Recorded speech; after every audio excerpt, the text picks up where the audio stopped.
යාපනයේ අර්ධද්වීපයට ආසන්නව පිහිටි නාගදීප, අනලතිව් සහ ඩෙල්ෆ් යන ආකර්ශනීය දූපත් සමූහයට විදුලිය සැපයීමට ප්‍රධාන විදුලි පද්ධතිය හා සම්බන්ධ කිරීමට විශාල මුදලක් දැරීමට සිදුවේ.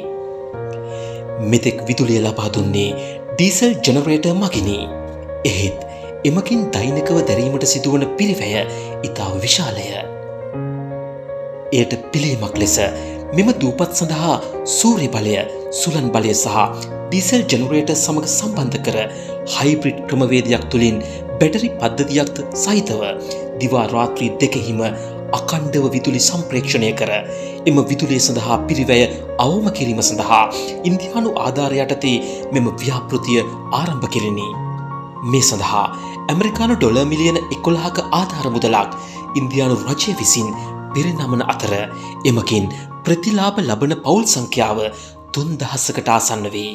ඩෙල්ෆ් දූපත සහ නාගදීපය කියලා අපි හඳුන්වන නයිනතිව් දූපත සහ අනලතිව් දූපත යන දීපත් තුන ආවරණය වන පරිදි පුනර්ජනනීය බල ශක්තිය සම්මිශ්‍රණයක් සහිත සූර්ය බලය, සුළං සහ බැටරි තාක්ෂණය ඒ වගේම අනිකුත් තාක්ෂණය මුසු කරමින් මෙම දූපත් තුන ආවරණය පරිදි දූපත් දේශයන්ට විදුලි පහසුකම් සුරක්ෂිත කිරීම රජයේ අරමුණක්. මේ ව්‍යාපෘතිය ඉන්දියානු රජයේ මූල්‍යාධාර මත තමයි අපේ රටට ලැබිලා තියෙන්නේ. වටිනාකම ඩොලර් මිලියන 10.995ක් වෙනවා.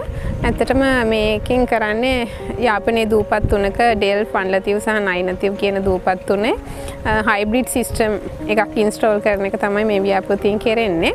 ඒකෙදී ෆොටෝවෝල්ටික්, වින්ඩ් සහ ඩීසල් ජෙනරේටර් සමග බැටරි ස්ටෝරේජ් සිස්ටම් එකකුත් මේකට අන්තර්ගත වෙනවා.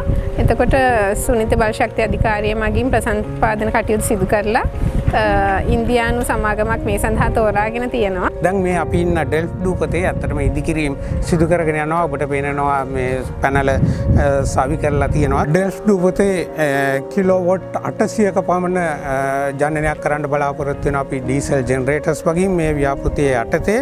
ඒ වගේම සෝලා පැනල් සයි කරන්න බලාපොරොත්තු වෙනවා 700ක කිලෝවොට් කැපැසිටි එක. ඇත්තට මෙතන ඉදිකිරීම සිද්ධ වෙනවා. ඔබට පසුබිමෙන් ඒකේ පේනවා. ඒ වගේම සුළං විදුලිය මගින් කිලෝවොට් 250ක ධාරිතාවයක් අපි උත්පාදනය කරන්න බලාපොරොත්තු වෙනවා. ඒ වගේම අපිට මෙතන ස්ටෝරේජ් අවශ්‍ය වෙනවා. ඒ සඳහා කිලෝවොට් පැය 800ක බැටරි ස්ටෝරේජ් එකක් ඉදිකිරීමට බලාපොරොත්තු වෙනවා. ශ්‍රී ලංකා සොනිත්ති බලශක්ති අධිකාරියේ අධීක්ෂණය යටතේ මෙම කාර්යයන් දැන් නිමවෙමින් පවතින අතර නුදුරු අනාගතයේදී දසදහසකට ආසන්න ජනතාවක් ඍජු ප්‍රතිලාභීන් වනු ඇත.